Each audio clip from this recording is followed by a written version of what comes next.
Okay, so our first session looks at the visual language and specialisms used in the art of commercial filmmaking, from the use of lighting, camera lenses, and the subtle art of colour. The last 50 years has seen these specialisms help to shape some of the most iconic images in British advertising.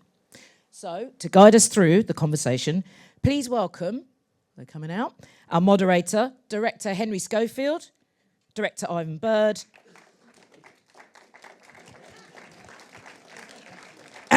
Senior colourist Jean-Clément Soret, and Director Sara Dunlop.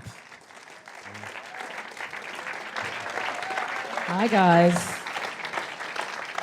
Due to the nature of the industry, unfortunately, Olan will not be able to join us, so I'm going to hand over to you. Great. Hey, good morning, everyone. Well, what's interesting about colour is that it's one of those elements of the craft that everyone kind of knows about and feels, but very few can articulate. You can look at a frame and say it feels nostalgic or honest or maybe completely artificial, but the why is really tricky. Is it the lensing, the lighting, the grade? Maybe it's just an instinct. Well, today we have a pretty perfect cross-section of experts from post to set and beyond to discuss this. I'm joined by celebrated colorist Jean-Clément Soret, who has probably shaped a lot more of the iconic frames than even most of us realize, by director Sara Dunlop, whose work has such a strong sensitivity to color. It's some work that I've referenced much myself in projects, and cinematographer director Ivan Bird, whose films feel observed even though we know that there's layers of craft behind it. And I would direct the first question to you, JC. At what point would you say color grading kind of stops being enhancement and starts to become authorship? It's really directly linked to advance of technology, where you were able to do more with the images. And I think I would probably say the mid-90s is the era where it started to take off, as especially at that time you could almost do anything from a creative point of view. Just turn the knobs and people would say, oh wow, this is fantastic. There was a lot of experiment, a lot of freedom back then. So I think colorists really took advantage of that freedom and started to create identities. I mean, you could say looks, but I prefer the word identity to commercials. Yeah. Actually, so it's quite interesting from a time sort of based point of view. I think this is probably the most interesting question, and I think back in the day when we were shooting film, there was very little you could kind of. But now, with the files that we're getting, the data we're getting now, I think it's extraordinary what you can do in from a colorist point of view. And so that question's really changed. I think initially it was very much ownership of the cinematographer or the director, and now I think it's a massive part of. Sorry, it was enhancement, and now I think it's a massive part in terms of ownership. As a colorist. Yeah, but I think when we started to put lots of green in the blacks and oversaturate the image or desaturate, depending of these are things that we started to see about at that era in the mid-90s. But they were always referring to film processes, like the bleach bypass, for instance, was a very popular look, and sometimes there was no time or budget to do a proper bleach bypass. So we would ask the colleagues, can you do this? I look like the Stella Artois commercial that we saw last year. Can you do the same thing, but on the car commercial or whatever? Yeah, in a funny kind of way, there's part of that is when you start to have the tools, then it becomes what do you do with them, right? Yeah. I remember seeing work of Tony Kaye and the like, and where everything was so pushed. Yeah. And then I think it's about whether putting that stamp on it color-wise starts to become something that you consider just at the end, or through the process, I guess, right? There's definitely a kind of, I've noticed more of a kind of an interesting place as a director in the middle of a cinematographer and a colorist, where there's looks being created by the DIT on set, which can get kind of the agency and all of us can get kind of used to and kind of into. So when we go into the colour space, it can be quite frustrating sometimes for a colourist in that there's something that's already there. Whereas when the process was filmed, it was like you were looking at kind of shitty images and you were waiting to get into the colours, you know, into colour and go, now let's make it look great. And this process seems to be starting, let's make it look great earlier. Yeah. And I'm trying to kind of push back to the old school way of, let's just create really beautiful images in camera, you know, when we're on set, let's light it beautifully. Let's try not to give it too strong a look, you know, from a LUT point of view. And then when we get into colour, I actually do think it isn't about trying to go against what was there. It's trying to all come together. So we're all working in the same direction rather than it kind of going like this thing about kind of authorship, you know, like where the egos are playing into it. It's not ego in a negative way, but like people creatively wanting to put their stamp on it, but really creatively when the best things work, it's because everybody's going together, you know, in one direction. But I think you're talking about LUTs is really interesting because that's another part of the process that's become very kind of prevalent. Mm-hmm. And a lot of people will spend lunchtime trying to create a look without going to. But raw files have got so much information in them. Oh, yeah. But to a large degree, if you don't get it right, you don't get it right. Yeah. Mm-hmm. And now it seems a lot of people think that they're going to a colour grade. And it's like a menu system, you know, I want it to look like The Godfather, or I want it to look like... And so the technology is amazing, but it just becomes so like a nuclear thing whereby you can lose control. And maybe this idea of going back towards film again actually is like kind of really fascinating to me because it actually does slow the process down a little bit again.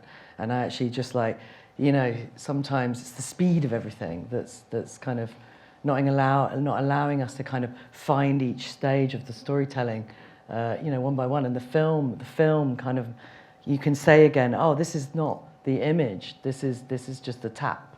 You know, when we get to the colour, we'll see the film.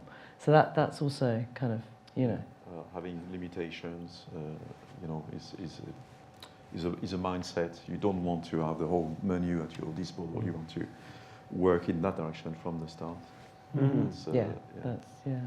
That's a really good point. And I mean, I guess you have like several different voices passing through your suite, sometimes at different times. And sometimes having too much choice is also disabilitating and also sometimes destructive. We've all been in that scenario. I guess, you know, now you started to talk, Sara, about where we are and stuff trend-wise, etc. And obviously we have here like an array of different work over, you know, 3 decades. I guess that makes me think a little bit, you know, do you feel like directors still have the space to resist prevailing visual trends, or does it kind of the system recognize and reward, you know, recognizability above originality? And you know, it's rare, I find nowadays, to see something that's really trying to break the envelope with color, and when it is, you're quite surprised by it. I think it depends where you are in the system, you know, as to how far you can go. But I think that directors should strive for originality, but not originality for originality's sake. So I suppose it goes again back to the beginning. What's the story? What's the idea? What are you trying to say? Like, you know, kind of pushing boundaries in color or cinematography, you know, or new techniques has to come from, I think, the beginning. You know, the start of it, the foundations of the decorating's interesting, but you know, deciding the foundations is kind of where it all starts. So again, it's about, I think people want to see new, different, you know. When I see something that I think looks fresh, I'm like, and I feel jealous. That still happens, like, you know, occasionally. Other times it's just about the beauty of the craft, you know, like, so. I'll tell you what it is for me in terms of feeling jealous is it's often been shot on film. And it's, in a mad sort of way, you've got so much choice creatively now. I quite like the idea. You know, some work I've done, you've got 3 colour buttons and a density button. But that's, you have to do it all there. But I watched Ivan was the cinematographer on Swim Black, and I remember that Guinness commercial, and I think it was 90. What year was that? It was a long time ago. I think it was in the 90s. Anyway, it was in the 90s. If you were to, I believe that if you were to put that commercial on air tomorrow, and just start showing it again, that would still look. I think people would just be like, that is just a phenomenal piece of work, you know. But do you think there were ever times when someone wouldn't think that? You see, that's what's interesting in terms of trends. So a lot of people are shooting film now for, I think, perhaps not always the right reason. Agree. And it's quite interesting because I think it goes through. So I look at work now and I look at reels from people, and it looks very dated. Do you know what I mean? You can almost talk about, you know, within 3 or 4 years. See, I feel there's a classic look to. Yes. There's a kind of there's contrast values in it that are kind of, but you know, that goes back to 50s, you know, cinema. It goes to kind of, you know, I think it just has a kind of. I feel like if you, for me, like actually, because I'm so old, you know, like it's actually like just trying to be able to keep some things on your reel that like you made a while back. That's quite interesting. Are you trying to do like the, you know, the thing that looks really? Sometimes I'm kind of like, you know, I'm trying to find a space where you know, if I can still put something on the reel that's like 10 years old. It doesn't look too bad, you know what I mean? But I think now you can. That's what I'm saying. Yeah. So it's quite interesting, you know. Well, it's trends, isn't it? You know, I've had, you know, a lot of like, you know, early 2000s photography, you know, either used by me or sent to me from creatives and stuff like that kind of things. It's always swings and roundabouts, you know. Some of them do come back more than others, but I do think that there's reasons why, you know, strong, you know, voices in color or whatever come to the front, or strong ideas come to the front, and you know, they swing back in and out. I mean, some trends come back around. Which would you like to see come back around? I guess that would be a good question. Discipline. But I tell you what's interesting is that a lot of the young directors I work with, their reference will always be film. Yeah. And in many ways, I suppose this is quite, I don't know, but if a lot of these images here, that some of them were quite pioneering, but I can guarantee that I could take any one of these films and say to Jean-Clément now, make it look like that, and he could. To a very large degree. Well, it's an illusion of, but you know, it's not, you can't. But what I'm saying, I mean, I don't know where I'm going with that, but it's icing on the cake. Yeah. What I think people, oftentimes people want to shoot film because of the discipline it involved and the cost. Yeah, totally. I'm sure you experience that on set as well. It's a different discipline when you shoot film. Because people know when the camera runs. As much as people talk about loving grain, it was oftentimes like trying to shoot through boiling water. And it was the bane of most people's lives. Yeah. Trying to get rid of it. But you couldn't control it. You get rid of it, and now we add it because we don't have enough. But I've again, with younger directors, I've been saying for like years, like, stop banging on about film. It's like, you know, we've moved on, you know, and actually I'm, you know, put my hand up, I've started going back to film. And I asked myself after saying like, there's no way, and it's so much easier digital, you know, you can do, and I think it's about, and I was even having a conversation with another colorist this week about talking about getting a scanner, you know, going back and getting an old spirit again, because we did used to do some really interesting kind of creative things, like it was you know, you could do a double exposure in a flame in a second, but real double exposure, putting things in the gate, you know, cross-processing, bleach bypassing, you know, making a print and then doing this to it, There's actually, I've realised I forgot about the toolbox, the toys that you had at your disposal with film, and maybe because of this whole AI versus, you know, this idea of going back to a more organic, kind of slower, controlled process that, you know, kind of somehow there's an idea that there could be some imperfections in it, and that being a bit scary, but somehow kind of exciting. That's, I think, an interesting place. There was a lot of room for accidental things, Yeah. random Mistakes. things that happen. That we then say we did on Yeah, purpose. Yeah, the Oh, well, that's serendipity of it all. Yeah, I mean, we all know Jonathan Glazer's an amazing director, but anything we double exposed, we did in camera. We didn't know. I mean, like, that's living it on was the the sea. serendipity of Imagine that. saying that to a client, now, like, we can then wind back the actual film that we've just spent all this money, and all this time shooting, and then we're just going to shoot over it. We don't know what really is going to happen, I mean, like. But it often surprised you. And I But love the beautiful serendipity. things Yeah. happen. But trust me, at some point, something beautiful will happen. Yeah. That's what you could say. Hopefully. Yeah, hopefully. Yeah. But that's an interesting point, because essentially what you're talking about is how chance and immediacy come into the process, right? And I think, definitely with, decreasing budgets, less time on set and stuff like that kind of thing, that leaving something up to chance seems to be disappearing, and some of that on-set or post-set magic is getting lost. I guess, how do we bring it back? You still have your processes. Yeah. It's I think films start a good place to start. But going back to trends, there are less looks as what there used to be, because now everything you do that is a bit outside of the norm, you need to explain and justify it. So it's more now about embroidery, about enhancing parts of the image, writing this, darkening that, tracking a face, the eyes, etc. It's really borderline VFX work, what colorists do, more than putting a whole, saturation, desaturation, or reducing the color palette in one way or another, like we used to do. Yeah. How do you deal with that, actually? It's a question that I'm always interested in asking colorists I work with is, what happens when the, director or even sometimes the creative step out and the suits or the client sometimes come in? Like, how do you measure that? Because, we've all been in that situation where we've set a curve in one way and have a surprise in our inbox in a different way.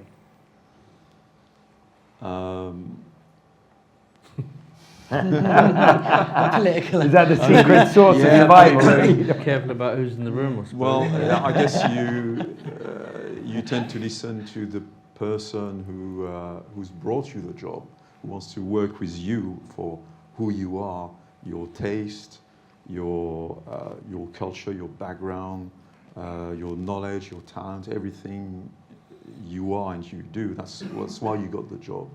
So that's the person you should be listening to and defending. But it can be an agency creative, it can be a director, it can be a DP. But what if those three people all have different... That's a better question. Well, that's that's the art of diplomacy and I mean, how many times have you seen, I feel like the great graders, a bit like the great editors.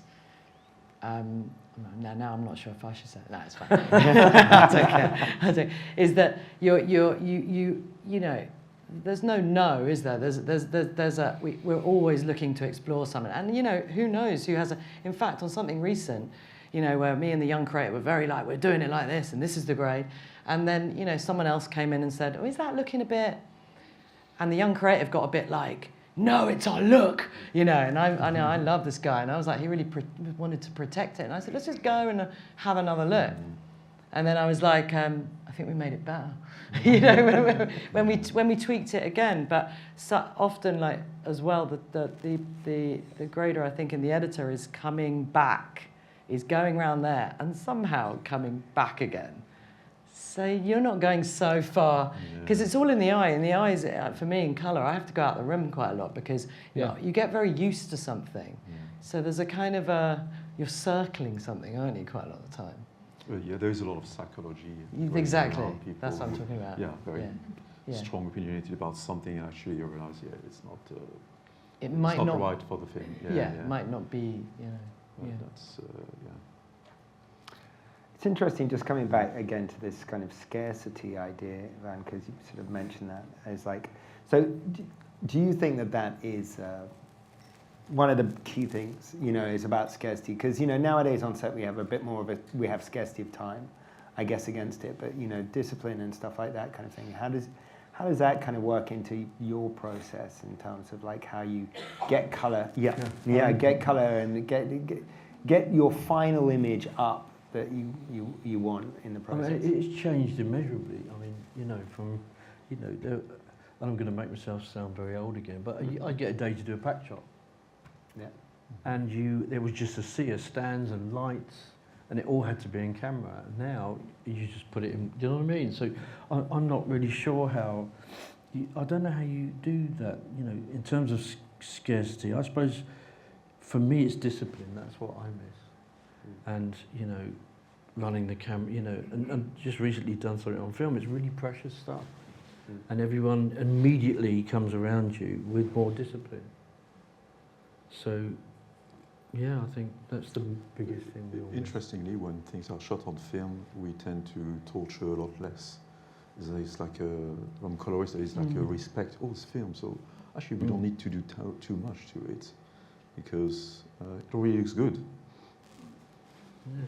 Well, I just shot something with someone who and we had 5 rolls. There were only 5 rolls of this film stock in the whole of Europe, and that was it. And he completely changed. He became very disciplined, and it's not saying that older people know something that young is.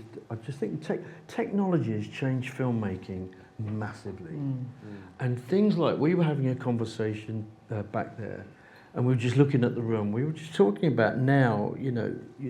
I can't really explain it here, but the darkness under my seat now, he can probably sort out. And there was a time where you couldn't. You had to light it if you wanted to see it. And sorry, I forgot my. Well, no, I think what you're talking about. Would you want to do this? Does it have any point in doing this?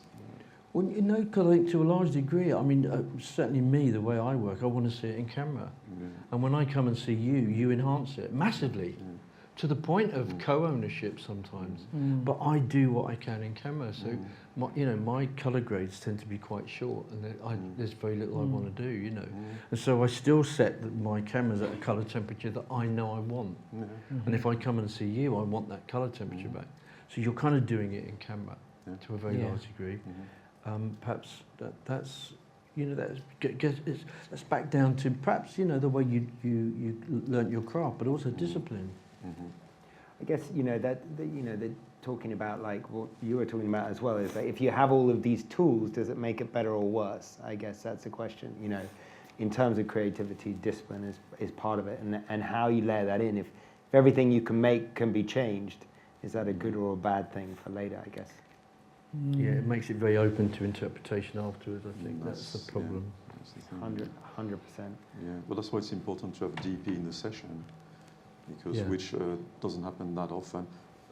On long form, yes, they always attend the session. Advertising is different dynamics. Yeah.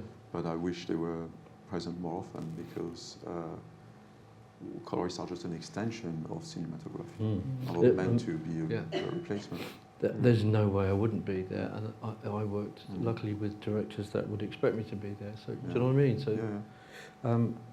It depends on like the type of work as well. Because if it's more VFX heavy work, as you know, Henry, right? It's like you're kind of going back and forth, and it isn't all in camera at the beginning. Yeah, I suppose the stuff that me and Ivan do is more. I want as much in camera, and I'm not really using that much VFX. But when everything's coming in and it's matte paintings and you've got to somehow pull all that together. It's kind of different version. Consistency.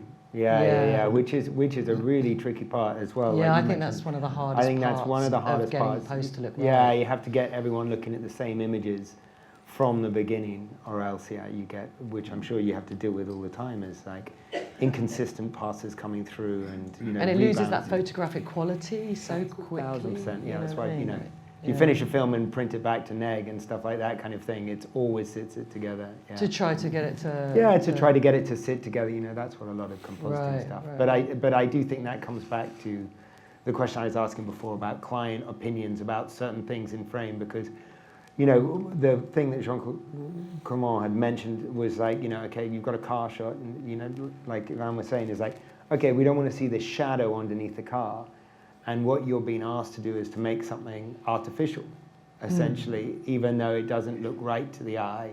It's someone's opinion in the thing. And that, I think, is a hard part. Well, the fear of the dark is a strange thing that's got just like, definitely is getting intense, because I don't think my work is dark, or particularly that I would want it to be dark. But there's now some kind of discussions about there's a little bit dark in that right-hand corner, or in that, just, you know, it's like, there's supposed to be dark there, you know, because your eye, it's like the craft of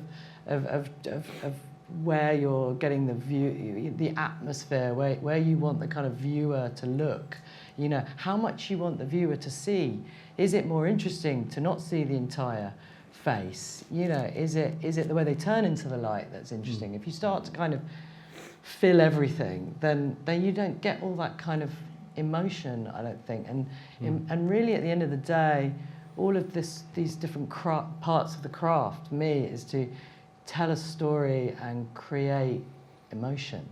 And you can do that with colour, you know, you can do that with cinematography.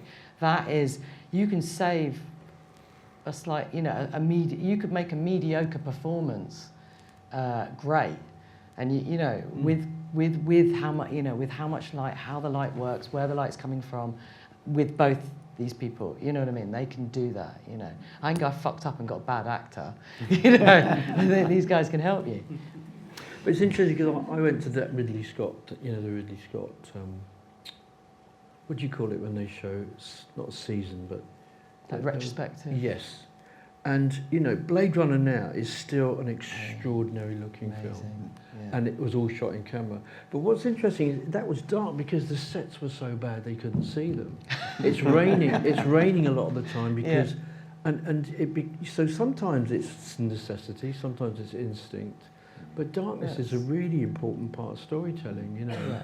I suppose with raw files now, you know, I could make this room look like daylight. And so, but I suppose we talked a lot about the texture of it all, and we are talking about cinematography and colour, but we haven't talked about lenses and composition, which, you know, I think are, I mean, I'm just looking at this work here, and they have a big part of all of this, in terms of, you know, and I think composition and lenses will go through trends. Well, I think that's the thing, yeah, and I definitely agree in terms of, you know, lensing sizes and different perspectives as being trendy. Is like, I wonder, you know, we're in a craft where it's a lot of different things have to come together to make one image, to make one emotion and stuff like that, which I think is what Sara was talking about as well. I think the question that we have to ask ourselves is like, do you still have control through that process, you know? And one question I have for Sara is like, as a director, you know, working over some time, how do you see your process today compared to how it was, you know, when in the time we were talking about with film? You know, how do you keep that? You know what? I see my processes, and I don't see anything being worse now. And it's more to do with like my own personal journey of how I communicate and what I choose to do and what I want to do. And of course, like from the very beginning, if you're going to be a director, you want to get your own way. That's like the whole thing is about, you know, is that, you know, we pretty much are all somehow control freaks to be good at this job. But we also, there's an incredible part which is the joy of it for me, and why I still do it, is the collaboration. It is the people that you're working with that make the end result. And somehow, whether it was 30 years ago or not, it's pulling all those people together and making them all feel as if they've got as much, you know, kind of investment in it as you, and that you just want them to care. The minute you have someone that you think, I don't think you care, you know, that's when my heart sinks. But if you can kind of get everyone to come with, you know, then I think that can be the same as it always was. And the good results is always because of that, you know, from the agency, from the client. The agency communicates to the client in a good way. So, you know, so it's not like I come in and you go, and they've said yes to you, but they didn't tell the client that, and then so now we're going to have to kind of, you know, this is where it all gets messy and, you know, and kind of frustrating. But when everyone's going again in the same direction, And once the same result, then I think it's all good. It's all good. Well, I guess my next question, which is one of my favorites, and this kind of goes to Jean-Clément, but also a little bit Ivan. What do directors misunderstand the most about cinematography or colour and vice versa? I'm going to lean back because I could be here all day. I mean, is it specifically directors or anybody involved in? I think start with directors, because I Start think with that's directors. interesting. Well, I would say that some people think you can do everything, but you can't. You know, again, you can give the illusion that it's been shot like this instead of that, but yeah, I think that's I think that's it in one sentence, really, isn't it? I mean, unfortunately, people think, you know, whether it's film or digital, whatever, you've got to get most of it in camera, and that intent, you know, you can enhance that intent, but you know, to a large degree. I think, you know, this is, so from the other side, you know, I think one of the things, as you know, someone who's obviously worked in colour for, you know, or done a lot of grading over time, I myself have over the years picked up different terms which I think do different things. Sometimes with different colorists they do different things, and I guess, you know, that's one of the things I mentioned at the top is, you know, how to articulate. You know, it's like when you brief music and stuff like that kind of thing. It's a dark art, I think, certainly, you know, colour work and stuff like that. I guess, you know, is it, now I can ask a question myself, is it a useful colour direction at all to talk about emotionality and stuff in a frame? And, you know, is that, what kind of directions do you like to get from people, and which ones do you hate? That's good. I mean, it's very much a trial and error process. You try to understand what the person wants. But obviously, to describe colour with words is not easy. I mean, often you get brought references, maybe a bit of this or that, or what do you think of this? But they are never to be taken literally, that it should be exactly like this, because it's not really going to happen. So you try to understand which element of that reference the director is, you know, likes. And then you try things a bit more like this, no like that, no, okay. You know, it's very experimental process until you get to where you like. You come to, So it's very collaborative, interactive process. And obviously that works better if you get along with the person, if there is a chemistry between us. So it's okay to say it's a bit mostly, contrasty. It's not a real word. But mostly, it's a question for you, Jean-Clément. So, mostly, how do you feel about someone coming in with like a still photograph and saying, I mean, is that a good point of reference? You know, is that a good place to start? So if someone brought in some Kodachrome and say, you're never going to make it look like Kodachrome, but is that a good place to start in terms of reference? I had a couple of days ago, I had Martin Parr's reference, a few photos, and I explained that they are not colorful images, they are images with elements of saturated colors. So it was, you know, so do you want to go like this, or is it because you want do you want a lot of color in general, or do you want a lot of different colors, or do you want some of the colors saturated but still having normal skin tones? So these are things that. And if you want something to look like a Martin Parr photograph, the first thing you do is like think about the lens. Actually, you know what I mean, like before the colour. But it was not meant to be an exact replica. It's just they like the colour. No, but just, you know, I think that's quite an interesting point to start. You know, I would often go and see directors, and there used to be a big pile of books, and there would be, I like that, I like that, I like that. How do you combine those things? I guess, you know, one of the questions that can lead backwards from the end to the beginning, and again, so we're talking about process, is, you know, colour is actually, obviously we've talked about lighting, lensing, but also it's constructed in costume and production design. And, you know, I guess, you know, I know DOPs, cinematographers that I work with, who'll very much be excited or less excited about where the production design is going and how it's being done. And I guess, you know, is that part of what you consider, I'm guessing, Sarah, looking at your work from them? Yeah, I think the colour doesn't come from, the colour is coming from what's in the frame Yeah. to start with. So if you don't give, if I don't give you any colour to play with, then there's nothing, you know, it's not there. So making those choices, and I think, you know, I've never been one, it does get, it hasn't happened for, you know, very many times to me, but when someone says, can we change that to that colour? Can we change the colour of that completely in a grade? That makes me feel a little bit, maybe because when I started, you couldn't really do it that well. And like, as you said, as technology's gone, you can do it now more and more. It's easier to do it, you get a better result, but I still kind of feel like the colour you chose at the beginning, you should be true to it, you know, you kind of like, and that maybe that's me being a bit too old school sometimes. Back to in camera, isn't it? I mean, I think when you make those decisions as well, you're making those decisions with the agency going, choosing this colour for the whatever, and you know, do you like it? You make that decision, then you don't want to make it again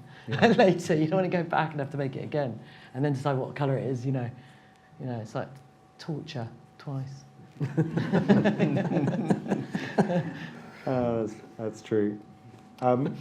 Ivan, I had a question for you. I know that you do a lot of cinematographizing, so you know, color is important. Yes, we've been discussing that. But do you think that light itself is more important in conveying tone and emotion? You know, that light itself is more important. You know, the 80-20 rule and massively. I mean, it's all about, you know, we haven't really talked about the other, but light is it's everything.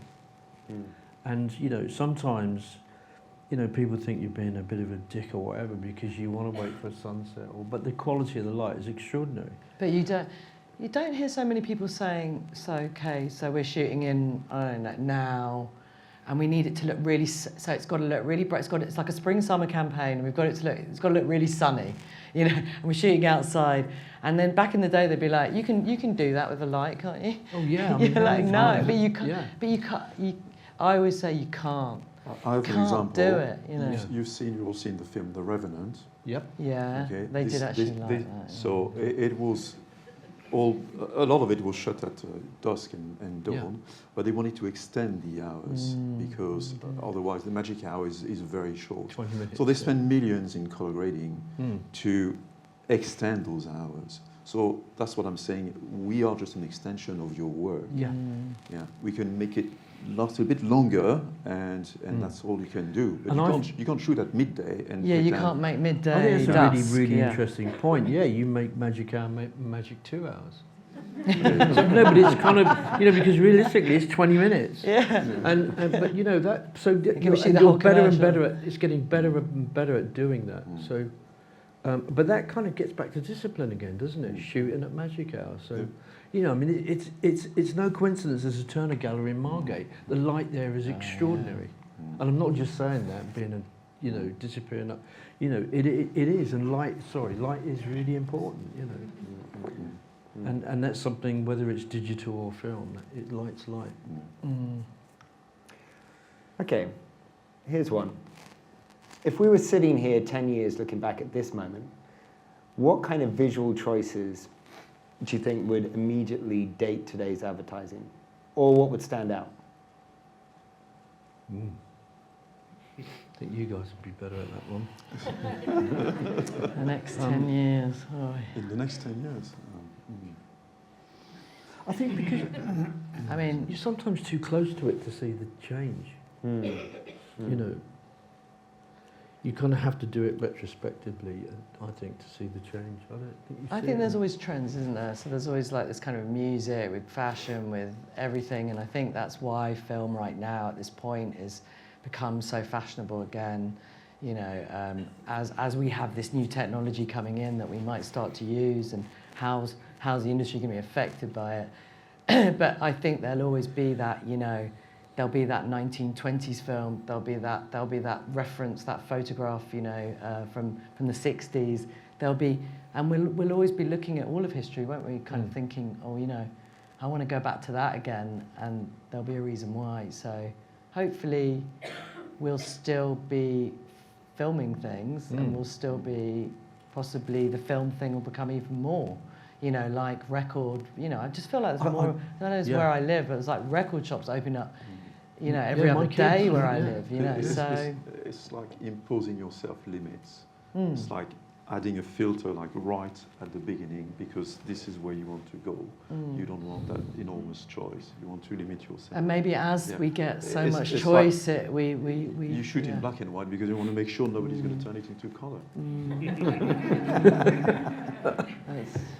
Yeah, that's why they don't let you shoot in black That's and why white. they don't let you shoot. But it's Because the for the same- Asian market, they need but it in it's, colour. but it's the same idea. It's the, Yeah. same, it's the same principle. Yeah. It's, having limits. Yeah. Yeah. I guess my last question would be then, you know, from the different times and different looks that, you know, you might have worked with in the past, is there any that you miss and you'd like to see come back around?